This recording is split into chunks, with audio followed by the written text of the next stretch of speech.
আসসালামু আলাইকুম everyone. I hope সবাই ভালো আছেন। দেখতে পাচ্ছেন এখানে আম আনবক্সিং করা হচ্ছে। আমগুলো পার্সেলে এসেছিল, তো ছোট ভাই গিয়ে নিয়ে আসছে। এরপর ভাই আনবক্সিং করছিল, পরে আম্মুও দেখছিল এগুলো একটা একটা করে, ভালো পড়েছে কিনা, নষ্ট আছে কিনা দেখছিল। আমগুলো খেতে মাশাআল্লাহ অনেক মজা ছিল, মিষ্টি ছিল, আর স্বাদটা একেবারে জুসের মতো লাগছিল।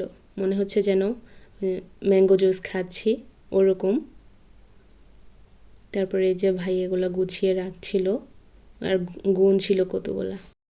ভিডিওটা দেখার জন্য ধন্যবাদ সবাইকে। আশা করি পাশে থেকে সাপোর্ট করবেন। আল্লাহ হাফেজ।